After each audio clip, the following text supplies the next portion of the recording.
Hey, how's it, Greg? How's it going, man? Yeah, good. Thanks yourself. I was enjoying listening to you there. Almost forgot to do the countdown. Oh, it's all good. It's all good. Are you doing well?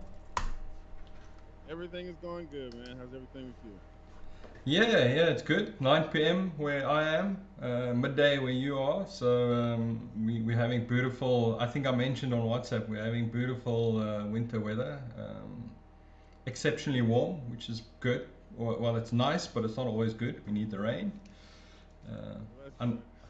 I, unlike LA, that's the weather's always nice, so you've got that going for you. Yeah, it's always nice. It's a little weird, but yeah, it's always nice. So it's cool though. It's cool. I like it. So, what, as an intro, what have you been up to the past couple of months, or well, the whole of 2020? Oh, well, the the past couple of months or all of 2020, I've been trying to stay alive. I mean, I'm laughing, but like it's serious. It's I started off in January. I did a couple of shows in and out of the country, and then February did one or two shows, and then March everything kind of shut down. Like well, not kind of, it did shut down, and it's been shut down since. So from then until now, it's been a thing of you know, how can you make music? Because there's no tours, there's no live shows, there's no gatherings. So how can you make music? How can how can you do it? So in doing that evolved me creating a studio space, which I should have probably already done, but you know, I did it. And this is what you guys are looking at. And it's worked out so far being able to record some music because a lot of people are still recording music. A lot of people are still putting out music. So, trying to be a part of that or being a part of that, you need a setup. You need a laptop. You need, you know, all this kind of stuff to make it work so you're not left behind. But yeah, that's for the most part what I've been, you know, doing since, the shutdown. Okay, cool. So you can, and obviously part of that is you can do remote sessions and you can do full-on recording straight from your studio at home or wherever Yes. your studio is. Okay, and So then that's I been mean, fun. yeah, go for it. No, I was gonna say that's been fun. It's been fun. 'Cause I've always been a stickler for sound, like sonically. So like it's been fun really getting into different microphones and different mic placement and just the sonics of a room and treating a room or treating a space, all that kind of stuff. But it's fun. It's very invigorating, if you will. And what do you feel? What do you feel have you learned from having to do it all yourself now? um, well, I've learned a lot, like, or I've learned a lot without really being, I've been forced to learn a lot. I've had some help from a bunch of people who have helped with, sound and you know, their ideas of what good sound is and just giving advice from engineers to other players, all that kind of stuff. Like I've had a lot of help helping create it, but just knowing the bare bones of, how to set up mics and how to place mics and things like that. Like I started doing that on the road, like with the sound engineers and the monitor guys. I started doing that just because I like my drums to sound right all the time. So, and I don't want an artist or I don't want sound people or other band members to say, hey, why does that drum sound weird or your drum sound weird or anything strange. I want them to always be like, we don't have to worry about Greg's drum sound because the drums are always going to sound right. So, taking that live concept and putting it into a studio concept or a home studio, it's been a very interesting thing. I definitely want to shout out, actually a couple of Vater artists who helped me out, like my big brother. His name is Jay Williams. He's actually the one who walked me in the door to Vater and got me signed. I think it was like 2009 or 2010. So like yeah, it was a long time ago now. Now that I say it out loud, Yeah. he helped me like different, software and different kind of things like that. And then I got to shout out my other bro, Brian Moore. He helped me, with the Brian Fraser Moore, BFM. He helped me with the whole microphone thing and just kind of really giving me a good concept of, different mics and different things like that. He uses these mics by this company called SE. They're really, really, that's what I have on the kit now. They're really, really amazing mics. They're phenomenal. But yeah, those two guys, and then my buddy of mine, Aaron Harden, producer extraordinaire, like producer, plays everything. He hooked me up and walked me through software and just how to navigate it.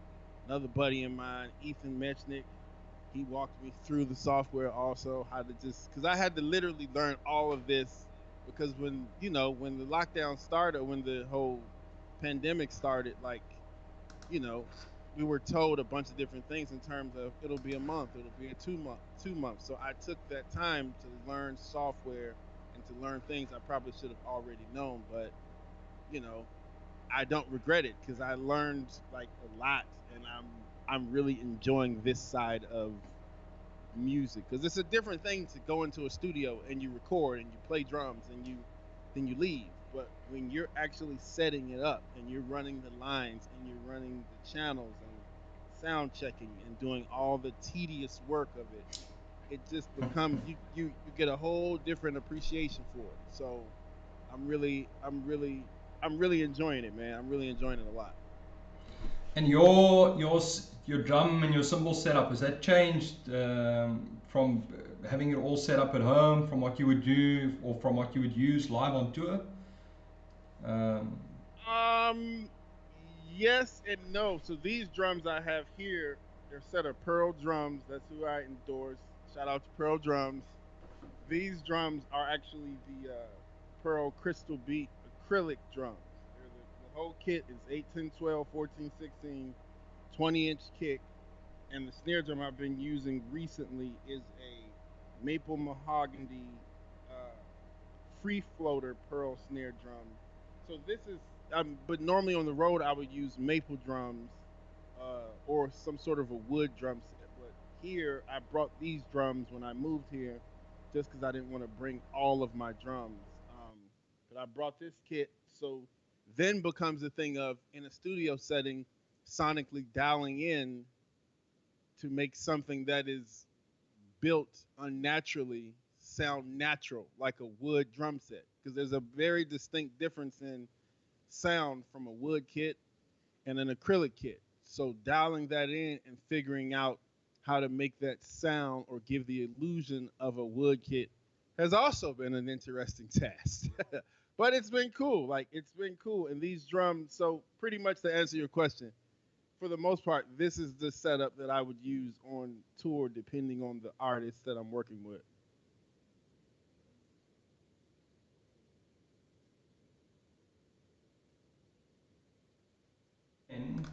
and tell us a little bit about that, and how did you end up playing the Manhattan 7As? What was your journey to that stick?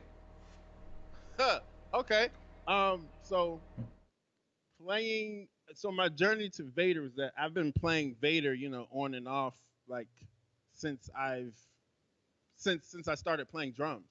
So, you know, trying different sticks, the 8As, the Vater fusions, the sessions, all that kind of stuff, just trying to figure out what fits best. And I went to NAMM show with my brother Jay Williams, and he literally walked me up to Chad, who is the Vater artist relations, an awesome guy, great guy, super cool. He walked me up to him, and he gave him the, "This is my little brother, look out for him." And the one thing I like is Chad actually really looked out. Like if I remember correctly, Vader was actually my first endorsement, if I remember, like my very first one. So it's just like, and it was literally cultivating a friendship over the years with Chad, and it's like It's literally been nothing but amazing. Now, in that time, of course, being a drummer, working and touring, trying out different sticks just to see what feels great in your hands and what doesn't, blah, blah, blah. You know, every drummer who I know at one point or another has played with a set of signature Dennis Chambers drumsticks on some level. Now, Yeah. those drumsticks feel amazing. Um, and they're very much similar to a 7A. So I needed to figure out. And at that time, I was going up in drumstick size. I was playing 8As, and then I was playing. I played for a long time the Vater Stewart Copeland sticks. I love those sticks, even to this day. It was something about them. It just felt really amazing. And then I really, I came across because I come from Washington D.C. and a lot of drummers in D.C. they play big drumsticks. They play 5Bs and they play 3As and they play 55As and all that kind of stuff. So it's like, and the drumsticks felt great, but for me and my hands, I couldn't really get out of the drumstick what I was trying to get. So somehow or another, I asked Chad to send me a couple of pairs of 7As and I tried them in different styles and they just worked. And even down to this day, I get ridiculed a lot by fellow drummers because they say, "You use those little sticks?" And I say, "Yeah, I do. Like they just work for me. Like they don't have to work for it." That's the thing with drumsticks as a whole. With any stick company you like, any stick size you use, you need to find the drumstick that works for your hands. That's the key to helping Mm. your sound come through on the drum set. So for me, the Manhattan 7As, they just work. They are a really nice drumstick, and I'm extremely happy with them. And now you play those always? I mean, on tour, big stage, small stage, you use the 7As? I use the 7As whether it's in a jazz club or even if it's in an arena, I use the 7As. Now I also have, you know, I have 8As. I still got a pair of Stuart Copelands. I recently, as in like last year, Chad came to my show in Boston, and he that year I missed Nam because I was on tour, which was last year. He came to my show in Boston. He's like, "Hey, we released these new sticks. Um, you should try them. It's like a beefier uh 7A." And I was just like, "Oh, okay, cool. Let me try them." And they're actually nice. Hold on, let me get a pair. Hold on.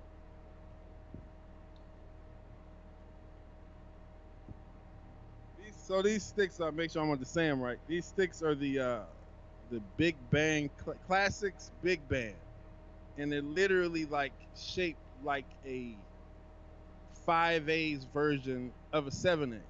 So I tried them, and I like them a lot, and I've been using them also. So pretty much between the 7A, the 8A, and these Big Bang Classics are the sticks that I've been using for the most part, but mainly my go-to stick when all else fails and it's really time to play, it's the Manhattan 7A. And what the trick is with that is it's not necessarily about stick size to get your point across. It's more so making sure you have a great relationship with the audio engineer.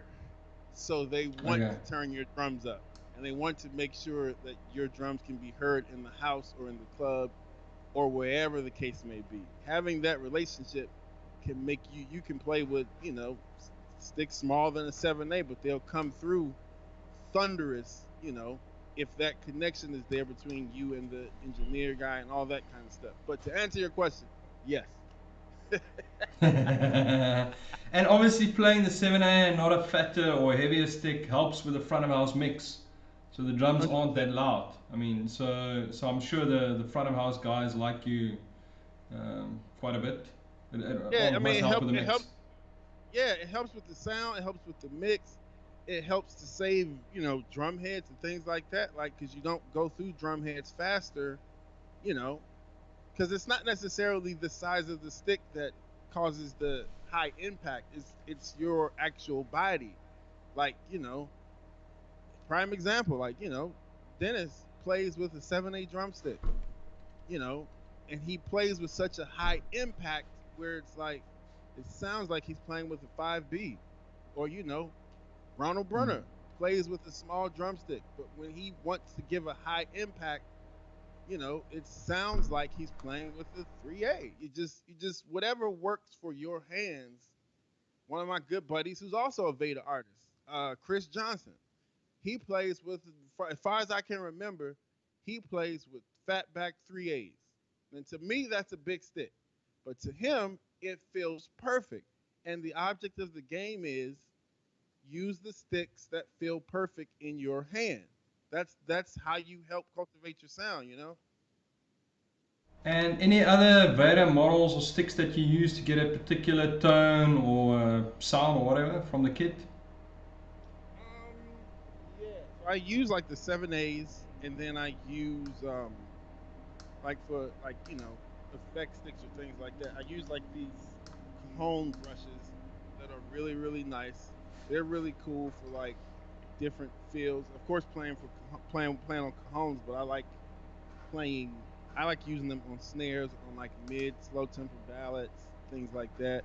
I also like playing with this, which is an acoustic, the solid version of it.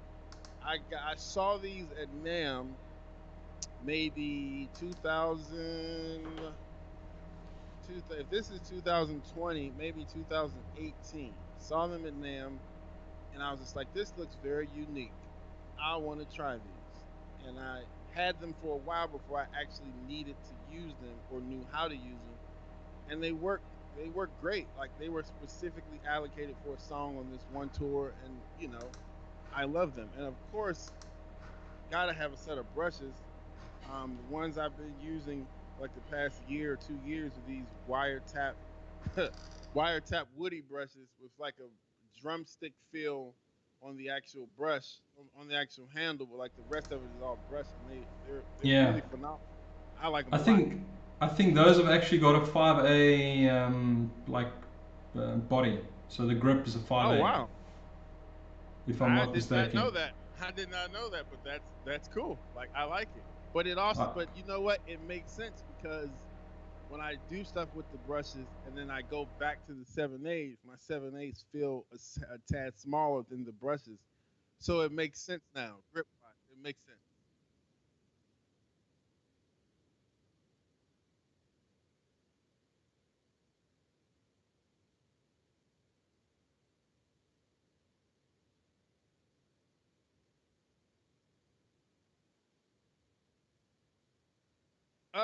Sure. Okay.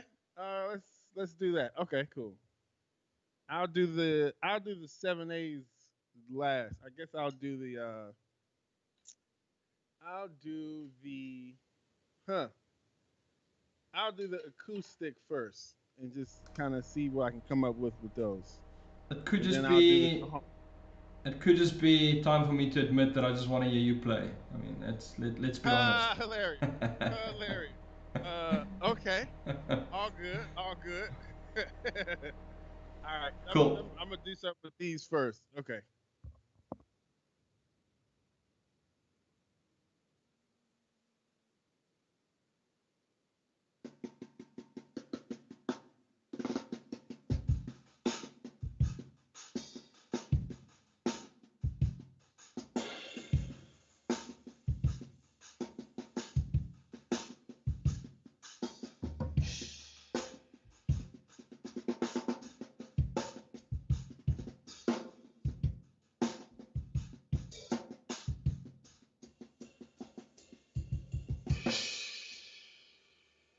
Like the acoustic, and the song that I used them on for the first time, and these were kind of allocated to that song, was a song by a buddy of mine. I play in this band called the Langley Park Tour, and it's a guy, a producer extraordinaire, Daniel Weatherspoon, and my buddy on guitar, Kenny Kohas, bass player Anton Nesbitt, other keyboard player Sean Miles, other guitar player Xavier Lynn, um, other bass player, Alvin Spratley. Like it's a bunch of us. But my buddy Kenny Kohaus, he wrote a song that we used to play. It's like a mid tempo, and I would usually use a deep snare, but the whole groove was literally like the groove was literally this.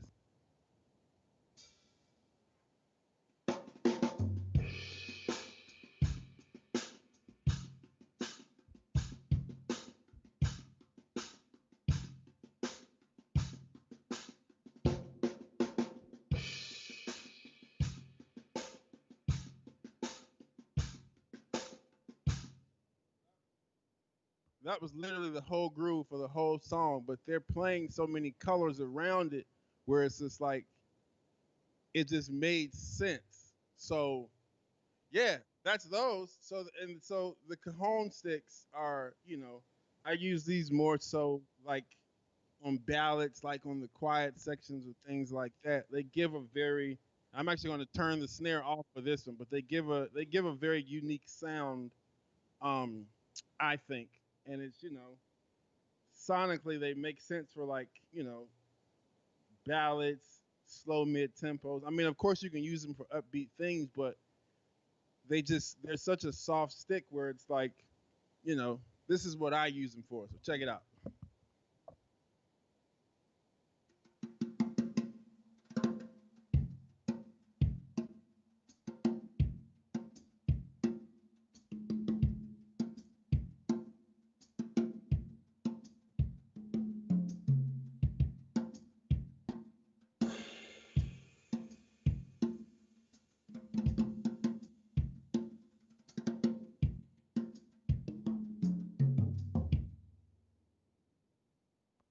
Pretty much that kind of thing.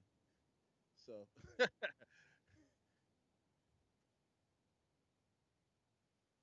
right, yeah, because we're definitely going to skip past the brushes because you guys know what brushes are. You guys know what brushes are. But you said what? I can. I don't. Why not? We're here. Everybody's in the house hanging out, so why not?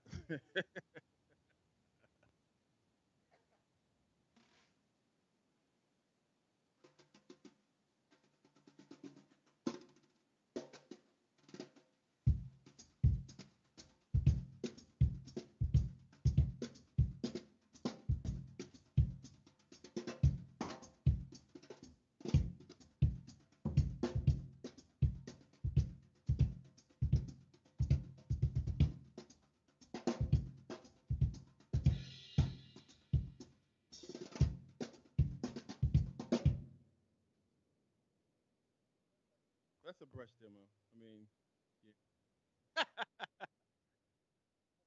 Okay, and these are the 7As. Just to kind of get a full idea of the stick choices that I use.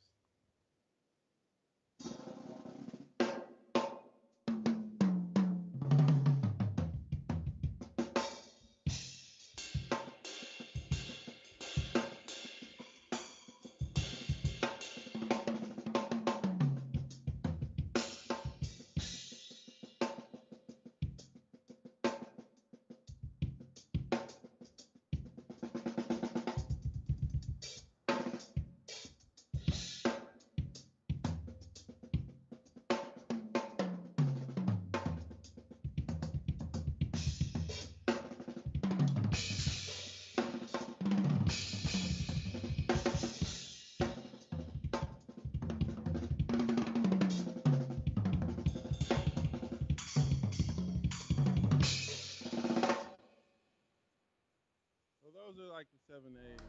Probably got a little carried away. Okay. Heck yes.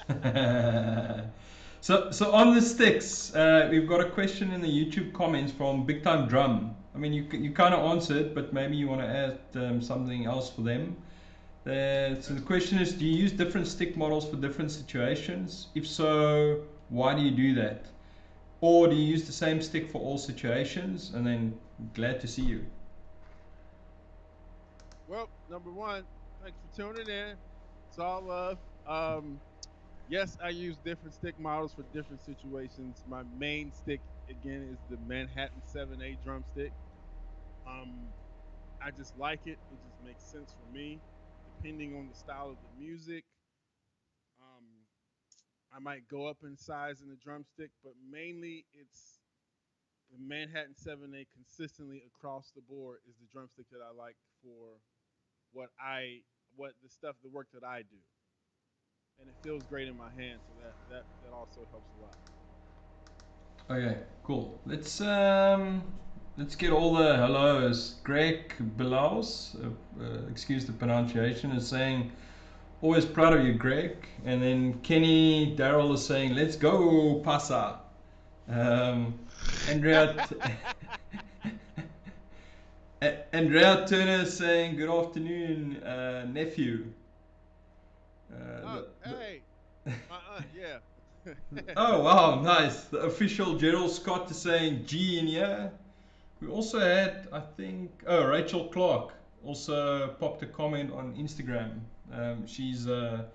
She actually shared the screen. She's watching this live with us. Oh, nice. That's Uh, cool. That's my sister. okay, That's cool. cousin. That's Nice. Family in the house. yes, exactly. So then, oh, somebody, they don't have they don't have a name as a username, but on YouTube they're asking, can we tell jokes about Greg in year two then? So, You said, can we do what? can we tell jokes about Greg in year two? Maybe not. I don't know who that is. Yeah, no, I can't see from the username. There's another question. So, what's the most embarrassing thing that ever happened to you in your career as a drummer?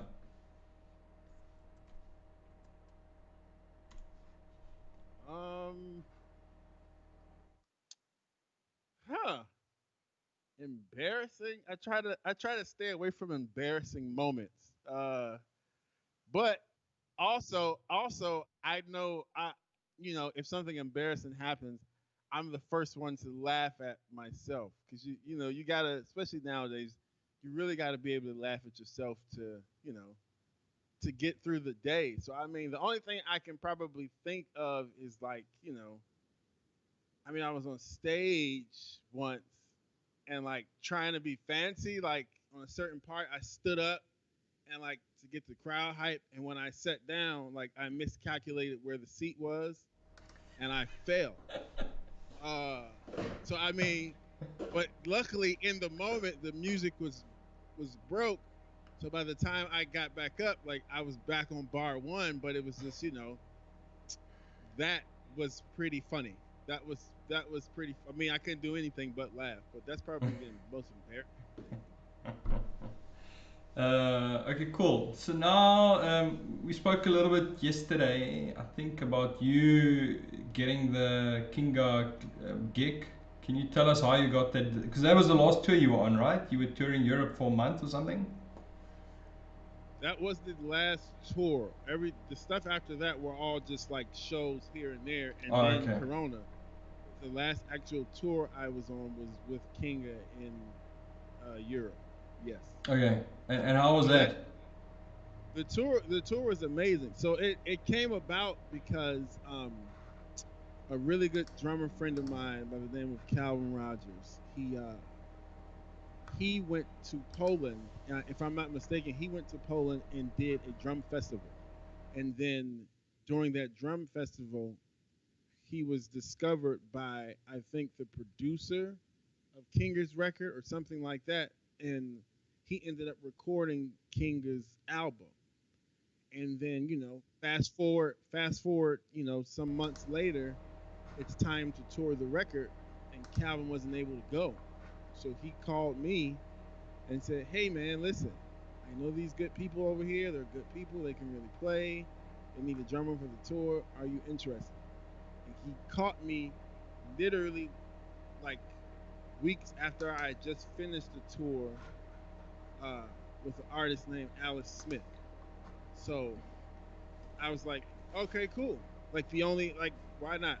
Let's go tour. Let's go meet some new people. Let's go hear some music." So that whole thing that happened pretty fast and it worked out, and then I flew over, and then I got off of the plane. that night, and then the next day we started rehearsal. We rehearsed twice, and then we went on the tour started. So it was literally a thing of not knowing people, not knowing the music, having to learn the music, having literally 1.5 rehearsal, Jeez. and then starting the tour. So it's a few different factors in play, as in being prepared for the tour or being prepared for the rehearsal before rehearsal starts. That's a very key thing in this business that you need to do.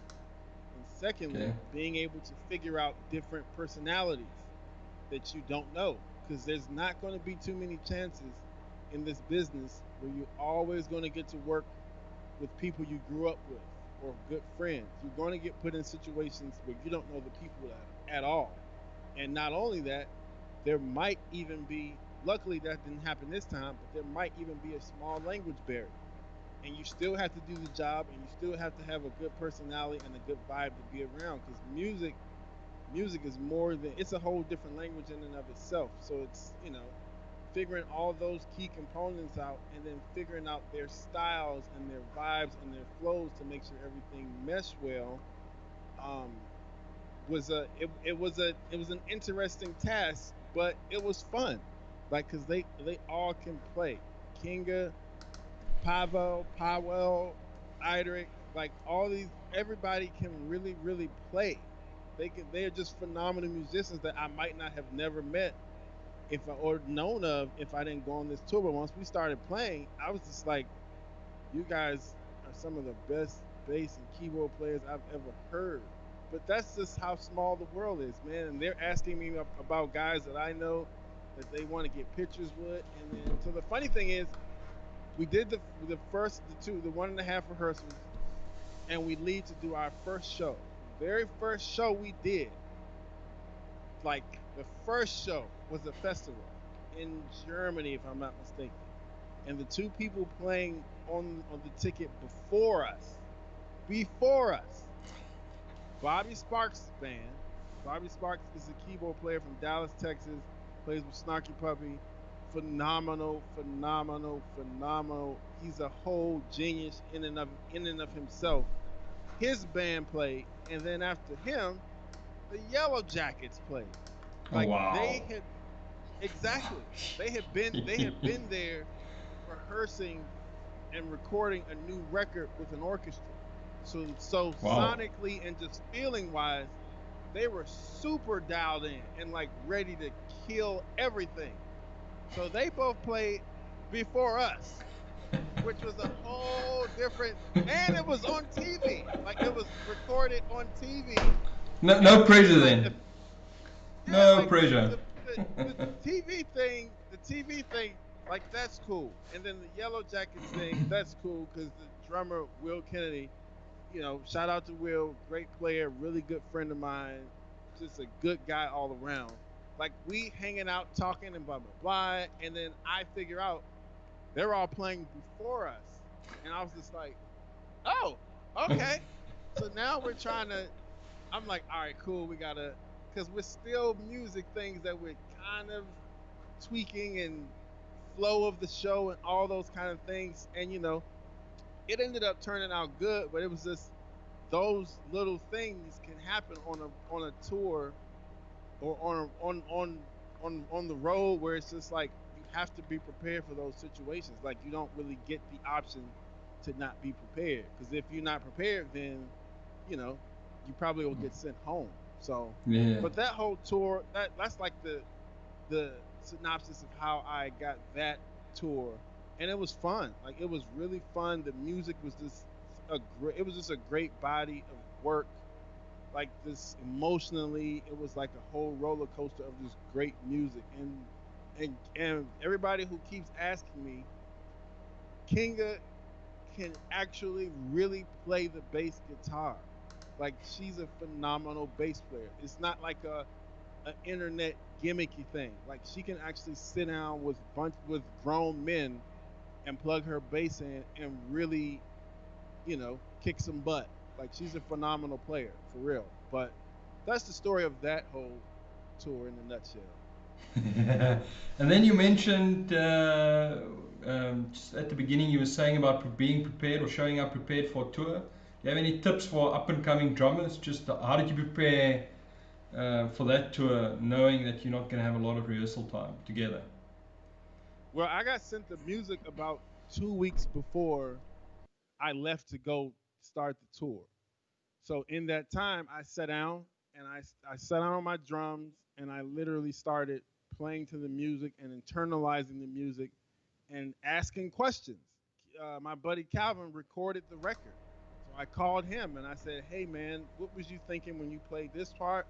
Like, what was the concept behind your thoughts when you played this song or that song?" And literally not being afraid to ask drummers, different musicians for help. Like that's a very key thing. It's I think nowadays when you can learn and see things at the drop of a hat on the internet, like I think a lot of musicians, younger mainly, most some old guys, but guys, just musicians in general who are very skilled tend to think that they don't need to ask for help or they don't need help. And that's very wrong. Like that whole situation was like, you know, they don't know me. So I'm going into an environment where from bar one, I'm letting them know who I am musically and as a person.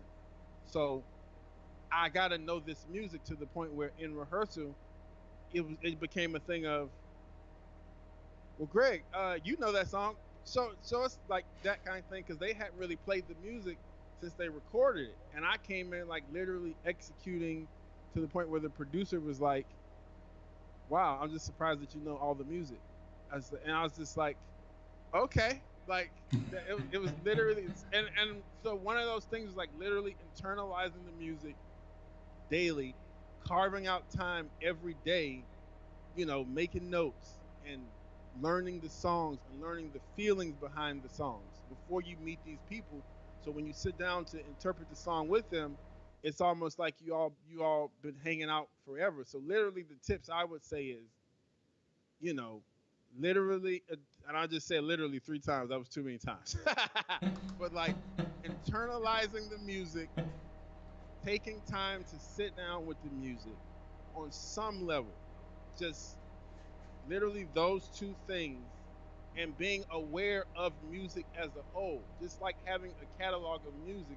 So in your mind, if you have to, you know, this song sounds like this. So if you need to say that to remember, you know, for example, this song sounds like the Tribe Called Quest group. So I'll write in my notes this song, Tribe Called Quest group, to remember the pulse and the feeling Mm. behind the songs. Once I got that, then I'm like, okay, now I can remember the shots, the lines, the breaks, all that kind of things. But making those little notes will help you so much in terms of being prepared for rehearsals and things like that, and trying to get access to whatever is going to be in rehearsal. What's going to be in rehearsal, the show tracks, the actual recorded tracks, all of that kind of stuff. Getting your hands on it to try to internalize it and listen to it and hear it, just to make sure that you're not the one being looked at strange in rehearsal. But those are the tips I use. And then once you're on the road, do you still practice? What's your warm up routine? I mean, how do you keep sane a month on the road? Well, depending on the music. So, like for example, for Kinga's thing is more jazz fusion, funk driven. So that music is way more expressive than music that you're playing with like Pro Tools or programming. So, you know, a lot of cases, most drummers don't really get time to practice on the road because you're literally playing shows. Then you're going to the hotel, and you're waking up, and you're getting on the tour bus, and you're playing the next show. It's literally a never-ending, you know, loop of work. So you don't really have time except for in sound check. And in sound check, the one instrument that most people, engineers, musicians, everybody gets sick of the fastest is the drummer, because we don't need to be plugged in to make noise. We can just sit down and make noise. So it becomes a thing of, I gotta fit in 6 minutes here to just kind of stretch out, or I gotta get there before everybody else to stretch out, and then or use my actual one of the things I do is I sound check the drums with the engineer at the front of the house, and then do each drum, overheads, blah blah blah, and then when they say, "Okay, play the full kit," then I use that moment to kind of, in a groove or in a pulse way, stretch out and kind of practice a little bit. Now it'll probably only be 2 minutes, but because you still have to keep it in the concept of a beat that they can dial into. So it still has to be a pulse, but whatever you're playing, it's just like that's usually the extent of like some sort of a practice, unless you actively, get an additional drum set to set up in the back of a room and just do that. But most of the time, that's all of the practicing you get while you're on tour. And it's like, I see it a lot of times with guys who tour a lot and they work a lot. I call it tour hands. Like when a guy who is phenomenal and just can play anything, and then he gets on tour and he's playing the same show back to back to the point where it becomes muscle memory. Like if you stop doing something like practicing or shedding or whatever the case may be, like your muscles will forget to do that kind of stuff. I call it tour hands. So it's like the second I get off of any tour, I literally call the young guys or like guys who I know like who are really killers on drums. I'd be like, "Yo, I need to play some drums. Like, I need to get whipped back into shape. Like, let's play. Let's just stay sharp because you don't like as a working musician where there's keyboards, bass, drums, all that kind of stuff. You don't really have time to get off of a tour and go to the next tour and not sound bad because you have tour hands. Like you literally have to stay sharp 24/7. Like you just have to, or you have to do whatever you can to stay sharp. So to answer your question, I usually use sound check, or I'll just get there before everybody else and just kind of tune and tweak, and then just kind of get really comfortable and break in the drums and break in the drum heads. But that's usually my practicing while I'm on tour. Okay, cool. We got two more. Well, from Rachel. She's asking, who was your initial musical influences? Musical or drum influences? She's asking musical influences. Okay. I'm trying to think. It's it's a lot of influences that I have, like musical influences. You know, it's just so many. I'll just put musical and drummer influences all under the same umbrella and just kind of answer it that way. I mean, Yeah, of yeah. course, my mom, my mom plays piano. Of course, her. Of course, my grandmother who played piano. Of course, my dad who sings, plays the flute, all that kind of stuff. Oh, I'm wow. from Washington D.C., so like, there's a bunch of musicians there that kind of helped cultivate how I hear on drums, and just all around, just like it's just a lot of guys from, like, as I said, Jay Williams, um, guy named Tim Steele, uh, phenomenal drummers. Guy named like I a guy named Aaron Spears. I don't know if you guys have ever heard of him. Yeah, Like yeah, a little a bit. guy named yeah, like a guy named Paul Edwards, but everybody calls him Buggy. Like a guy named Blues Webb. Um, it's just so many. A guy named Vinton Jones. It's just so many drummers that I watched that were just like phenomenal at what they did, and just watching from afar, like growing up in church, playing in church, watching these guys play, and just maneuver around songs, sounds, and things like that, and just listen to them do what they do is just like it was amazing. And then I started hearing about different drummers, and I started hearing about different styles of drumming, and then I started watching different drummers. So it becomes a thing of like, you know, of course I get asked often, who's your favorite drummer? Or who's your, and I can't answer that question. I honestly cannot answer who my favorite drummer is because I don't really have a favorite drummer. Like, I mean, we were joking yesterday about, a guy asked a question to you, who's my favorite Brazilian drummer? And I don't know if I have one, only because, like, I don't have a favorite Brazilian drummer. I don't have a favorite, you know, Asian drummer or black drummer or white drummer. I just like drummers. So like from like Carlos Vega to Vinny Caluta to Steve Gadd to, of course, Dennis Chambers, Will Kennedy, Chris Coleman, um, Gary Husband, shucks. Like it's just, of course, the Mount Rushmores, of course, the Billy Cobhams and Tony Williams and the Philly Joe Joneses and the Roy Haynes and all of those guys and the Jack DeJohnette's and the Chester Thompsons. Oh my God! Like it's just so many drummers to pick and pull from to help you know cultivate your sound. So it's like watching these drummers and just listening to videos and listening to cassettes. It really helps shape, what you like, what you want to become as a musician, I think.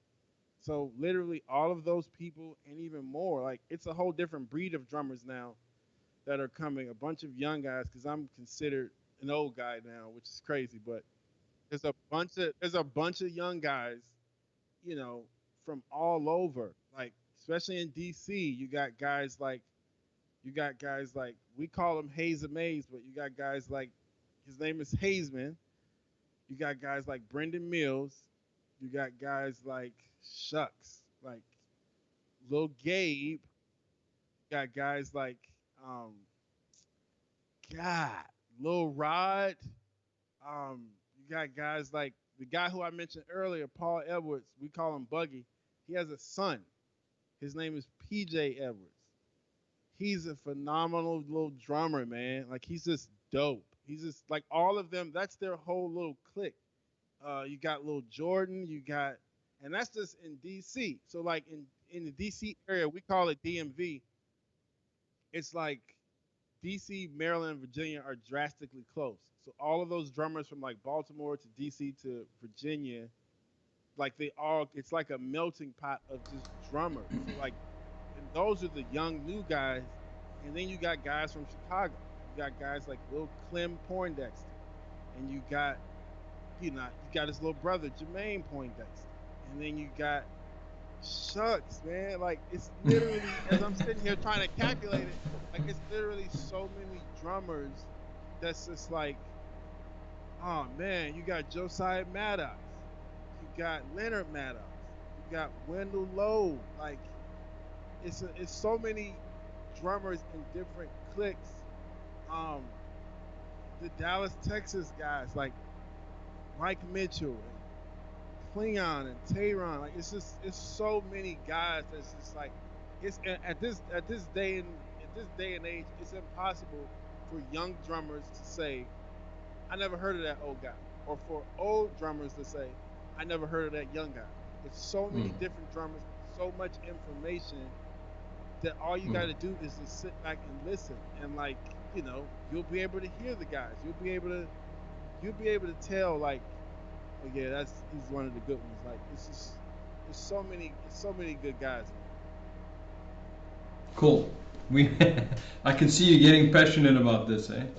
Yeah, because it's like it's as I'm sitting here calculating the people who have inspired me musically, young guys, old guys. It's just like I'm really baffled. Like, because I usually have a robotic answer prepared for like that question, but it's like there's so many guys that just inspire me to just want to keep playing. So many guys that just inspire me. And it also, I mean, I feel the answer to that question kind of change. I saw someone, I can't remember who answered, I think it was Aaron Spears or maybe JP Bouvet, one of the guys when they were out here for a clinic. And they were saying, so when I started, it was maybe these guys, but now I'm listening to these guys, and it keeps changing, because they're new drummers, there's new music, maybe your own style or preference change, or you go through a phase where you're listening to different music. So there's always, I mean, there's no definitive. It's these three, and it's only these three, and it'll only ever be these three. Yeah, I mean, a real musician or a real drummer, specifically since we're dealing with drums. In my opinion, a real drummer. cannot say these three drummers are all that I listen to, and that's all that inspire me. That doesn't even, to me, that doesn't make sense. It's Mm. like, so because I'm from DC, we all kind of have a. I'm a little spoiled when it comes to drummers. Like I just mentioned all of the guys who we watched, and then I mentioned the guys who coming up under us.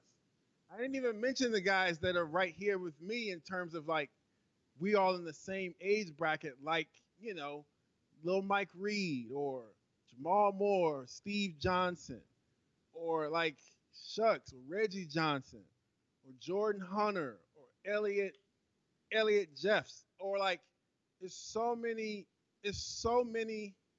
drummers. And that's just in the DC clique. Royal, Lester Wallace, like, good grief. Mike Moore. Like it's so many drummers. That's just in DC. Now if we go to Chicago, then you got Lil Man Howell, and then you got God, I can't. So many drummers. It's so many. It's literally on a daily basis. That's the great thing about it, because believe it or not, like I actually started playing and really started figuring drums for real, um, before, when it was just AOL, like dial up. So like when I wanted to hear something, I remember the times where there was one videotape and everybody passed that videotape around to see it, or that CD or that cassette tape, whatever the case may be. And so that right there was a big part of me figuring out my own sound, because it's easy to see something and mimic it. But if you're listening to it, you got to figure out your own interpretation of it, and that helps create your own sound. But it's just like that whole pulse of things, and then just like seeing other drummers, listening to other drummers, and just, man, like, and physically in person, it's a different thing when you see them on online, and then when you see a drummer in person, and then it's like, man, like that guy is really phenomenal, and not only that, but he's a cool person. So it's Mm. it's so many different things about it, man. You don't really have an excuse but to really consistently stay a student and stay aware of what the Mm. pulse is of music. We've got one more question that's come in, so maybe let's see if we can get to both. Your sister, Rachel, right? That's your sister, Rachel Clark. Yeah. Hello, Rachel. Yes. She's asking, so two more before because we're nearing the one Yeah, hour yeah. I mark. got time. I got time, man. Yeah, we got All of them lockdown. So like. all the time and all the bandwidth. We're good to go. So Rachel is asking, what type of advice do you have for individuals in your same career path that have been affected by the pandemic? Kind of maybe um, what you said initially. I mean, you've used the time good. yes. So the advice that I would give them is to the advice that I would give them is to evolve. And I say that in such a broad way, but it's like we're in a time where now we went from people working and trying to build their social media following and things like that. And now it's like right now the only way of people seeing you play is online. So what are you doing to help build your online presence? Are you you know, are you upping your studio gear? Are you upping your video gear? Are you trying to figure out how to teach lessons? Are you trying to figure out how to record for artists? Because artists are still recording, record labels are still putting out songs. So they need musicians, so they need production. But, you know, you got to do something. Like, you can't just sit and wait and hope that Corona will be over in a week, because we're probably not going to get back to touring until 2021. So now that that is settled in your spirit, you got to figure out something else to do. You literally have to figure out something else to do. And like I said, this has been a task, but it's been fun. Like, what else do I have to do? I don't have to learn any music for any shows. Like, anytime I get sent a song, I learn the song, I record it, and then I send it back. So it's not really a thing of I'm learning the studio song on top of learning a show. So it's literally like a day by day process, and like figuring out other things you're into. If you're into painting, if you're into, you know, poetry or sewing or running or exercises, figure out something else to do that'll make your life productive. Like that's what I would tell them. And then you're gonna have days. You're gonna have days where you don't want to be productive, and you just want to eat a sandwich, and you just want to sit and do nothing. Like it's finding that balance between them both, and then going from there.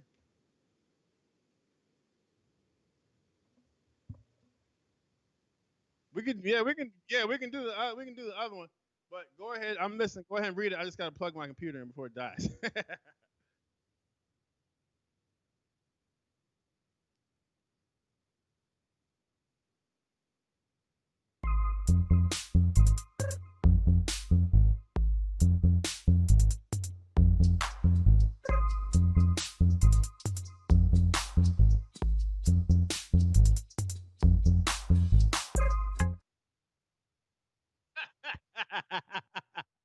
Literally just that fast.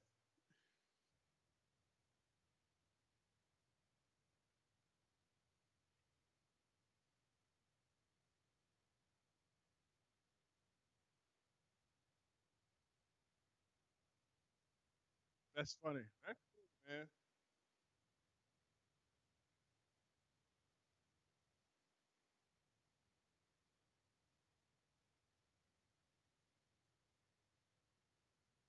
Oh, nice.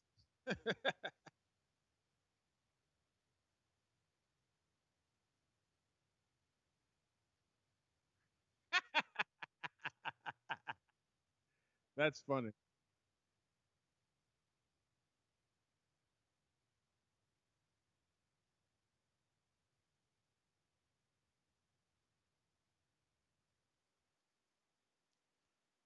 Say that, because I was literally while you were saying that, I was reading another question or another comment that's in the YouTube that I'm going to answer also. But say your question first again. I'm going to answer that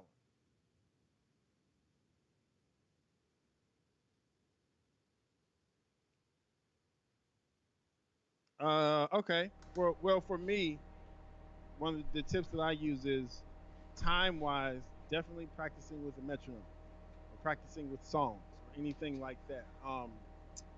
For me, I tend to like one of the main things that I do is I so like for metronome's sake, I will practice with a metronome and then I will turn the metronome down really soft. And then I will keep practicing at the same volume to see if I'm still with the metronome or if I'm ahead of it or if I'm behind it or anything like that. Because the trick is you need to be locked with the metronome. So practicing with it at low volumes, so that you're listening to it without even listening to it, is a really good way to get better time. And then practicing with different songs. Same concept, turning the volume down low and playing at your regular volume to see if you're actually pulsing with the song at the same BPM and all that kind of stuff. But yeah, literally, like one of the best ways you can ever get your time together is with a metronome. Now, the second part of that question is I forgot it. I'm sorry. Oh, feel. So like feel is like listening to drummers that have a great feel. It's that simple. Like you just literally listening to drummers who have a great feel. Like, Will Kennedy has a great feel. Dennis Chambers has a great feel. Vinny Caluta has a great feel. Steve Gadd has a great feel. Um, Sput Seawright has a great feel. Brian Moore has a great feel. Uh, Jay Williams has a great feel. Like the list is literally endless. One of my favorite drummers ever to you know to listen to, just to sit back and listen to, is a guy named um, his name is, or more so the backstory is, uh, I had a conversation like this um, randomly when I first met Dennis Chambers a long time ago. And he asked me outright, he said, "What is your idea of a drummer that's musical and has feel?" And I told him, And he was like, "Nah, that ain't it." you know, and of course, I'm in student mode with all different kind of drummers or musicians. So I'm like, and I'm not going to say the people I name because then that's going to start a whole different Okay. conversation. But it's just like he was like, tell you what, listen to this, and he took my iPod. That's how old I am. I had an iPod, an 80 gig iPod. Hey He man, took same it. here. He took it, and he hit the reset button. He deleted everything I had on it. And Oh I was wow. salty, but I didn't have like as I think about it, I only had like maybe 200 songs on it. But he took it, he deleted it, and he filled the iPod up with 80 gigs worth of music. And he was like, just take that. And one of the things I do consistently every time I get in the car is when I cut on the car, I turn on the iPod or I turn on my phone's iPod and I put it on shuffle. So whatever song comes on is the song I'm listening to. And one day, years ago, a song came on by an artist by the name of Betty Davis.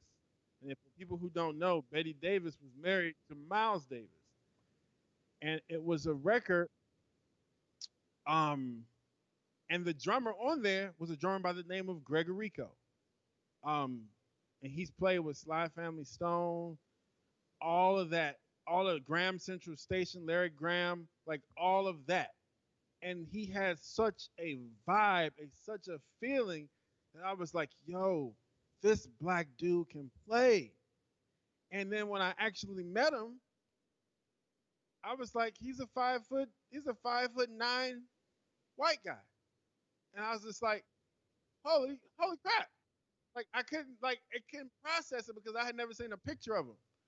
And so when I saw it, it just kind of like it just this had to be 2008, 2007, somewhere in there. And I was just like, it blew my mind. And then I just started backtracking to, well, what else has he played on? And then I figured out Graham Central Station, Larry Graham, the Sly stuff, all of that stuff. And I was just like, he just has a feel to his playing that like you can feel it.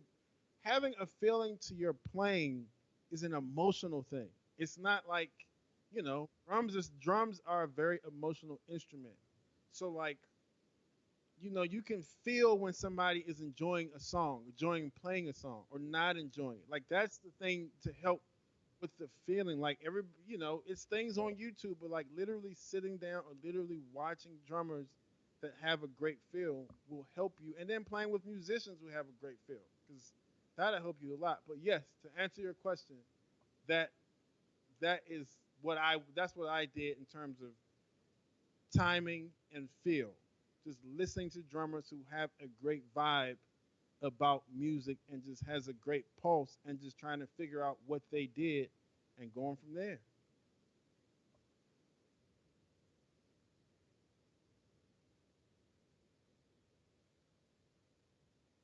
Literally.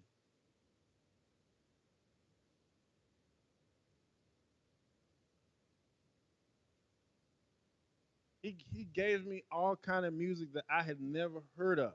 And I was just like, okay, I'm gonna listen to it. And you're talking from then, which is 2006, until right now, songs are still coming on that iPod that I've never heard of. Oh But wow. then I started recognizing drum tones and drum patterns and feel, and then I'm like, that sounds like so and so. And it turns out it is them, and it becomes a consistent revolving door of learning. So, Hmm. that's one really good way to figure out and help with your feel behind the drums, because you got to have a good feel to work in this business. Like you have to, even if you're playing the most lame or corniest pop songs, you have to have a good feel behind the music to make people want to dance. Yeah. That's the whole point. Make them want to dance. Yeah. So yeah. So the question that I saw was From Chad. it was so what? Oh no. No, Chad Brandolini has popped into the comments. But first, go with your one. He's okay. So the question I saw was, I don't know what made me look, but the question I saw was, other than yourself, who are 2 to 3 drummers you would recommend, drummers who are trying to develop, listen and study. Okay, Um, but now that question actually popped up while you were listing all of North America's drummers. oh, So, okay. Yeah, yeah. Cool. All good. Yeah. but good point. If you had to now, let's say you had to.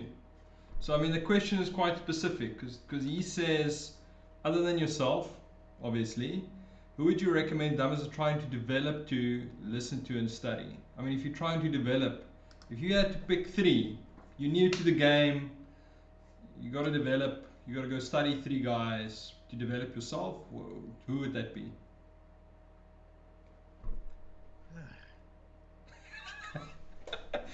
I feel. That's just one of those questions where it's like, for me, you would have to take, or I would take rather, I would take it in a case by case basis. Like, so for example, one of the guys who plays in one of the bands I play in, a guitar player, phenomenal guitar player. He sends me a text and he says, "What kind of stuff can I listen to that'll help me with more odd meter stuff? What kind of stuff? What kind of musicians? Blah blah blah." So the second he said odd meter, I said, "Go listen to the Yellow Jackets." And the reason why I said Yellow Jackets, specifically Will Kennedy, is because Will Kennedy and the Yellow Jackets have a very uncommon way of making odd time feel even. Mm. So it's like you won't realize that you're counting in nine because the song feels like, you know, 2/4 or 4/4, but it's actually in nine. So it's like those kind, and that's what I do. Like when I have to deal in odd meters, I usually listen to the melody of how the song is pulsing uh, to make sure like it's one of those things where you know like it makes sense. Like I just needed to make sense. So for him, I said go listen to Yellow Jackets. I gave him specific records. I said study these records because at a certain point it's going to click and you're going to start hearing songs and hearing odd meters evenly. So when you play live with drummers who play odd meters, then you'll be fine. But like for like drummers specifically, when they're dealing with just a groove. I might tell them a style or an era to listen to, more so a specific drummer. Like when it comes to like grooving and just playing behind an artist and playing that feel, of course, like anything from the Motown era, anything from those Stax recordings, like that stuff just feels a way that music doesn't feel anymore. And if you can figure that out, you can figure all this new stuff out. So of course you got, any of the Al Jarreau stuff with Steve Gadd, anything that Dennis has played on, anything that Will has played on, anything that Vinny has played on. It's so many different drummers, Bernard Purdy. Like it's so many different drummers where it's just like if somebody were to ask me who are 2 drummers, I would probably end up giving them 5 drummers to listen to. Just because it's such a wealth of information. But yeah, that's what I would probably do. What did Okay. Chad say? No, so Chad wants to know. Okay, here's the scenario. Your phone rings. It's your absolute number one bucket list dream gig. So it's your absolute number one bucket list dream gig artist to work with. Who is it? Oh man! Again, that's such a broad question because That's a, like it's a very good question. Like you know, so like just everything is right. Everything is the tour is right, the music is right, the band's right, everything's right. Who is that artist? Because he's actually like secretly so musically sound, I would probably have to say it's 2 of them. I'm going to have to say two. I know it's supposed to be one, but I'm going to have to say two. It's 2 of them. One, it would probably be it would probably be Sting. oh wow, yeah, I good like choice. Sting's music. Sting is musically sound. Like he just gets it as a musician, and then he just so happens to be a super famous artist. I would have to say Sting, and one of the musicians I wanted to work with for a long time, just to pick his brain, is Phil Collins. Oh Like wow. I just want to, and specifically Phil because if you all haven't figured out, I'm a left-handed drummer, like an actual left-handed drummer. The camera isn't Yeah. flipped. I play left-handed, and I play left-handed in the instrument that is right-hand dominant. Like even to the Mm. point where I've gone to the NAM show, and in the whole entire drum display, there's not one left-hand drum set up, not even for Mm. display. So Mm. it's like you already working an uphill battle, and then you figure out a drummer like, Phil Collins, who's not only a great drummer, he just like feel wise, like, you know, he's just a great musician, and he gets it. So like, money's right, tour's right, the band is great, everything is perfect. It will probably go between Phil and Sting, I think, Okay. for me. Yeah, yeah. No, but those are good ones because I mean the band will be right. I mean Sting with Dominic and David Sanch is still doing on the tour. I mean that'll be with you on drums. That'll be good. Phil Collins, That lead would and that would ska. that would be super fun. I mean, of course, somebody like, of course, also somebody like a Stevie Wonder. But my buddy Stanley, he destroys that gig. Like it's almost like that gig was tailor made for Stanley Randolph. Like Yeah. it was tailor made for him. Like he plays that music like he grew up in the '60s. And it's like, but because I'm a fan of Stevie, it's like that's how you know you're a drummer for real, when the drummer is killing so bad that you just want to get on the drum set beside him and play along with him. He just killing it. Like it's just a vibe, man. Like it's just those type of artists. Just like, man, like I just love the music. You can hear the emotion in the music when they're playing it. But yeah, those guys are pretty much the answer.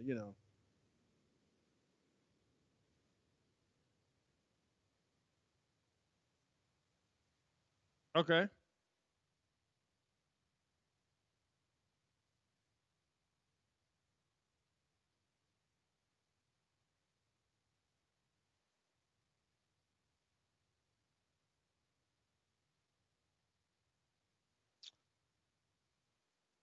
Okay.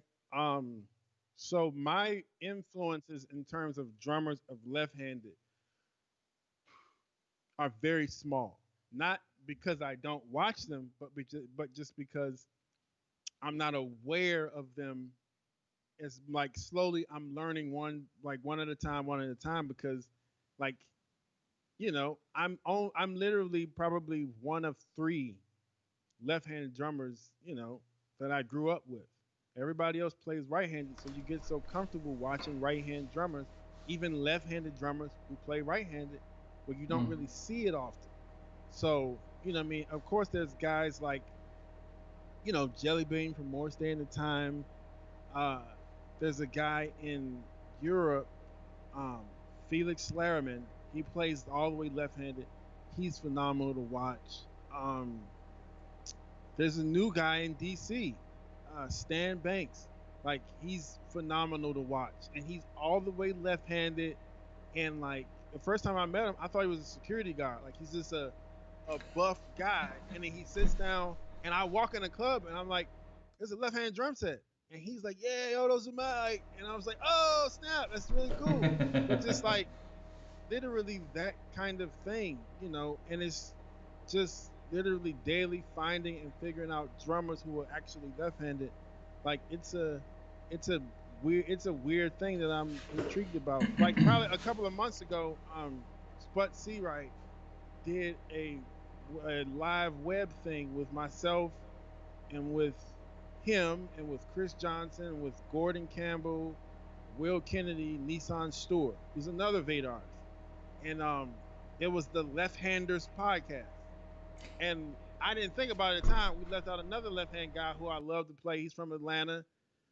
He used to be a Vater artist. His name is Quentin Robinson. Phenomenal player, like just a killer on drums. But like we did a left-handers podcast kind of a thing live, and it was just talking about the different things of like being a left-handed drummer in this industry.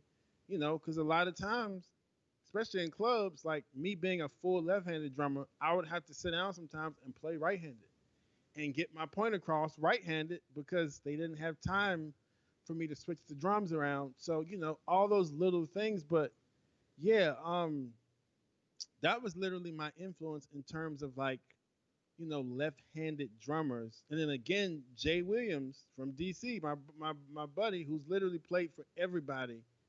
He's left-handed, but he plays right-handed, and it's just a phenomenal thing to watch. But like, yeah, like that's kind of pretty much my whole thing of the whole left-handed drummer thing, or figuring out that part of it in this journey.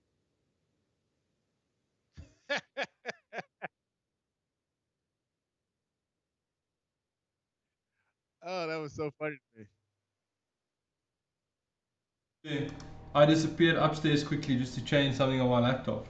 So that's the left, but I mean, obviously, or let me rather ask, how did you end up being a lefty? What was it? Was it the reverse thing, Oh, watching? Was it? so I for the most part I played right-handed, um, until about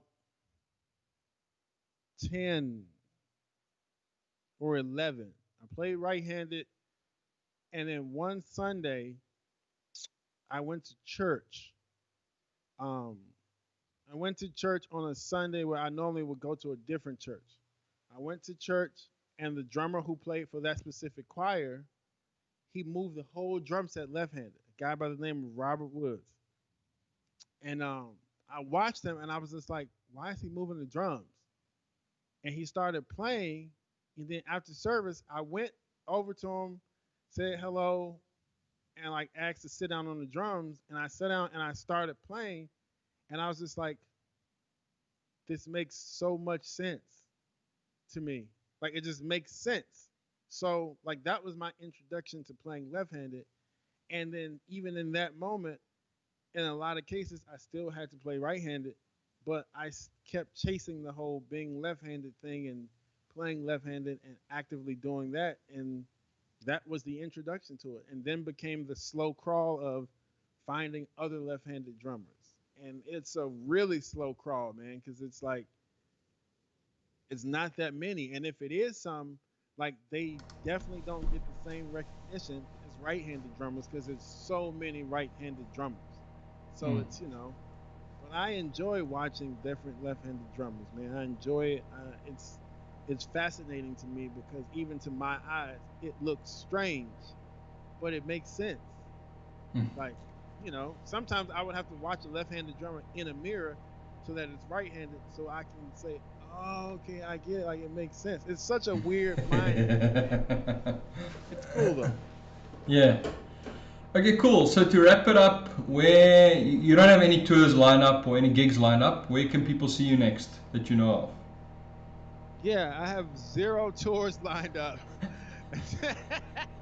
It's so funny because nobody has anything lined up Yeah. right now. I mean, of course, some people have, you know, recording sessions and socially distanced TV spot dates and things like that. But like for the most part, literally, you can see me next in the studio, like figuring out. I'm working out a couple of situations to do like some online lessons and things like that. But like right now, like I'm literally doing the same as everybody else, which is staying safe and practicing and you know trying to Mm. make the best out of a very weird situation that we're all going through, man.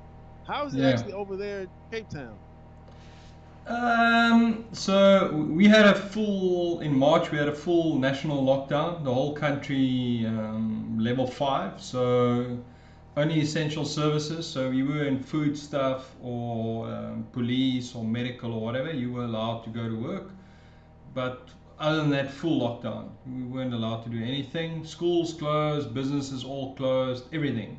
No, no, National travel, obviously no international travel. I think that lasted almost a month before we went to level 4. And in level 4, we were allowed, some services started operating. So at the moment, we're in level 3, which means schools open, but on Sunday gone by, they actually closed again, staggered, because there's been a spike in numbers, so they decided to rather close the schools again.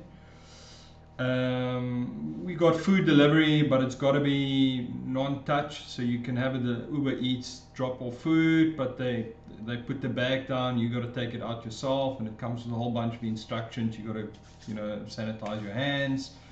The malls, some of the places are like, it's winter in South Africa now, so they opened shopping for winter clothing only. So you could buy, it's a little bit funny or ridiculous, but you could buy a jean and a top, but you couldn't buy a t-shirt, for instance. They weren't allowed to sell you a t-shirt because it's summer clothing. But anyway, it's a whole thing. So slowly but surely, I mean, it's confusing because you weren't allowed to buy flip-flops, which I mean, it's not a winter shoe, but I mean, if that's what you wear, that's what you wear. So we slowly, but I mean, still, businesses aren't open. It's not fully open. Schools again closed, but only public schools. Private schools are still going. We got a five-year-old who's in preschool, and she's allowed to go. But even preschool, they have to wear masks, socially distancing, and a whole bunch of stuff. And it sounds like national travel, or flights from I think September or somewhere, and then they're saying in Jan that obviously going to reassess, but we should be able to fly internationally, or international tour, because obviously for South Africa, tourism is it's a big form of income or whatever, because a lot of people visit. I mean, you've been in Cape Town. So Cape Town, people come to the Kruger National Park to see all the wildlife, and so. But it's been. I mean, obviously, I get to move around a little bit.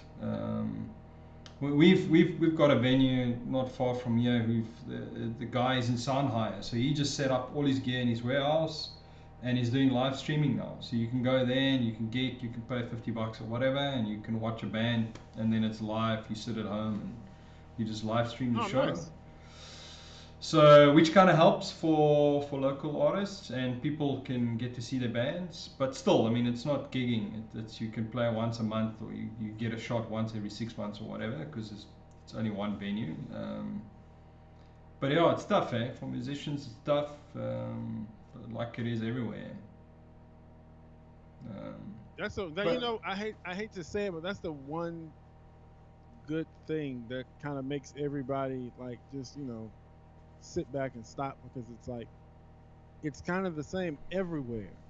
Like it's not in America and like Europe is doing concerts. Like no, like everybody is trying to just stop and kind of everybody's in the same position, which sucks, but it's like it's what we're all dealing with right now, man. Yeah, what's been interesting, so obviously so tonight on the mic with you and everybody watching, you can go check out. Last week I spoke to Andrew Marshall from Billie Eilish. 2 weeks or so before I spoke to Brandon Koo, who plays for Cohen from Singapore.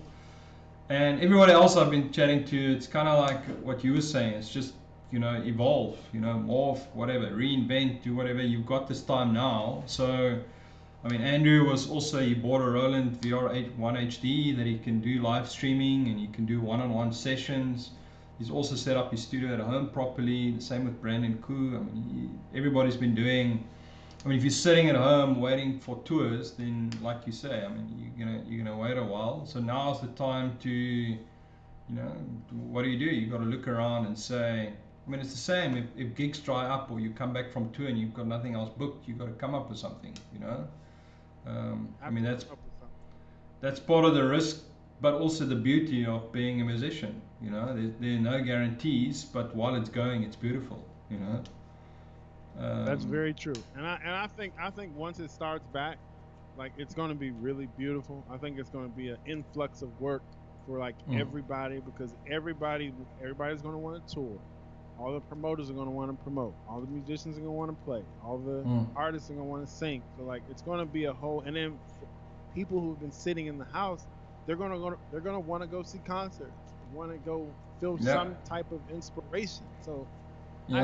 I think once it comes back, it's going to be really amazing. But until it's back, you got to evolve. You got to evolve. You got to figure out something.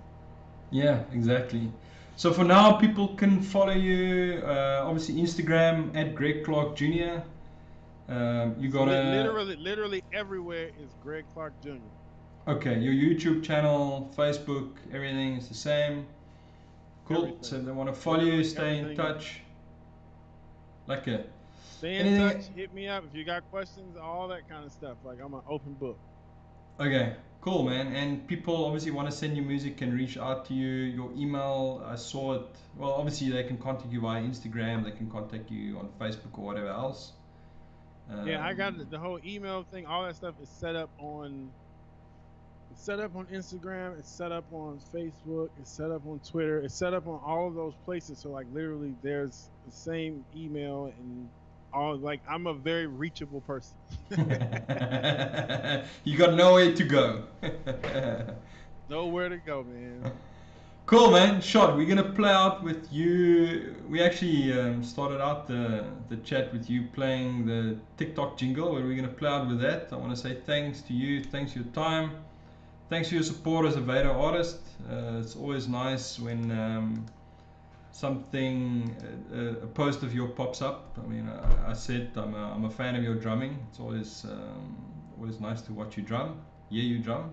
Oh, I appreciate that, man. That's really cool of you to say, man. Thank you guys, Vater, everybody, Chad, literally everybody at Vater who supports me in this whole endeavor. Like, I wouldn't play the product if I didn't believe in it, and I think it's a really great product. So I'm humbled to be a part of you guys' company for this long.